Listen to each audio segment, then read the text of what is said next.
निगाह हराम मेरे मासूम फरमाते हैं आज महरम और ना महरम के ताल्लुकात का बेइंतहा मसला है। जितने गुनाह फैमिलीज में होते हैं इन्हीं ताल्लुकात की वजह से। का बेटा 7 साल का हो जाए बिस्तर अलग कर दो, इन्हीं के बेटे पे शक है, एहतमाल ज़रर है। इंसान कभी भी गुमराह हो सकता है, इंसान कभी भी शैतान उस पर हावी हो सकता है। इसको शुरू से ये सिखाओ कि शैतान को मौका न दे। अब मौका दोगे तो गुनाह होगा ना। किसी ने कहा मौलाना ना महरम खवातीन मैसेज करती हैं, सलाम जवाब दे सकता हूं। मैंने कहा इतनी पड़ी है तुझे सलाम के जवाब की, क्या जरूरत है? नहीं मौलाना सलाम है। किसी ने कहा मौलाना हम इस्लामी चैट करते हैं। मैंने कहा सारा इस्लाम तूने इस खातून को सिखाना है, अपने दोस्तों को सिखा। यानी शैतान देखिए किन खिड़कियों से अंदर दाखिल होता है। नहीं मौलाना हम इस्लामी बातें करते हैं। 6 महीने के बाद चला इस्लामी बातें करते करते लड़की को भगा के चला। शैतान तबाह बर्बाद कर देता है इंसान को। फिर मौलाना अब क्या करें? क्योंकि इतना शैतान हावी हो जाता है, अब इसके दिमाग पे इसका कंट्रोल नहीं होता। जब तुम एहतमाल ज़रर नहीं दोगे कभी खुद को गुनाह से बचा नहीं सकते। मासूम फरमाते मुत्तकी बंदा गुनाह की फिक्र को अपने ख्याल में मौत देता है। हर काम करने से पहले उसका ख्याल आता है। मसलन आपके ज़हन में आएगा मैसेज करूं, पहले क्या आएगा? ख्याल आएगा, फिर हाथ बढ़ेगा, फिर मैसेज लिखोगे, पहले ख्याल है ना। कि जब भी ख्याल आए ना फौरन ये बोलो ये जो ख्याल है कहीं मेरी अबदियत को नुकसान तो नहीं दे रहा। जो भी काम करो ये सोचो मेरी अबदियत को नुकसान तो नहीं है। कोई माली ऑफर आ जाए, कहीं से रिश्ता आ जाए, कोई दोस्ती का हाथ बढ़ाए, किसी तंजीम में ज्वाइन करना हो, पहले ये सोचो मेरी अबदियत खराब तो नहीं हो रही।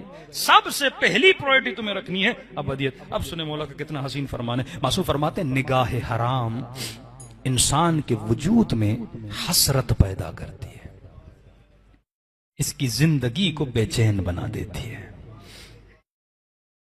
आज जवानों को यह पैगाम देना चाह रहा हूं, निगाह हराम।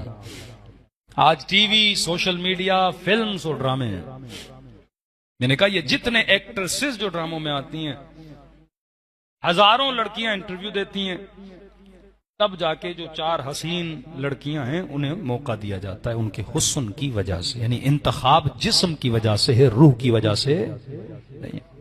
दरबार अली में जिस्म की वजह से इंतखाब नहीं है, रूह की वजह से। जौन रंग का काला था पर कई सफेदों से अच्छा था। हा? जिस्म का मेयार है ही नहीं, रूह को देखा जाता है। अब होता क्या है, अगर ये जवान खुद को निगाह हराम में मुब्तला। अब निगाह हराम का फलसफा क्या है? मसलन एक मर्तबा आपकी किसी पे निगाह पड़ी, एक मर्तबा, तो कहते हैं एक मर्तबे में ऐब नहीं है, दोबारा उसको न देखा करो। साइकोलॉजिकली क्या होता है, जब आप दोबारा देखते हो ना वो चेहरा आपको याद रह जाता है, क्योंकि दोबारा नीयत के साथ देखते हो।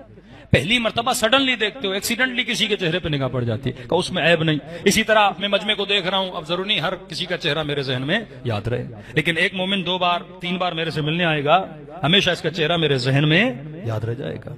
तो फलसफा ये था अगर पहली मर्तबा किसी नामहरम पे निगाह पड़े ऐब नहीं, लेकिन आमिदन दोबारा उसे देखा न करो। अब आप कहेंगे मौलाना अब क्या हुआ, देख लिया तो क्या होगा? अब सुनो क्या होगा।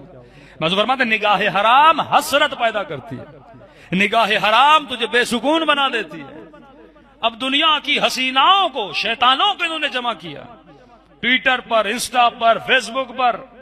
अब बंदा आदी है हराम देखने का, कभी ये देखा कभी वो देखा, हजारों तस्वीरें इसके जहन में बैठी हुई आ गई जहन में। अब ये जवान शादी करता है, शादी के बाद जब पहली मर्तबा बीवी को देखता है तो फौरन उसके चेहरे को हजारों तस्वीरों से कंपेयर करना शुरू कर देता है।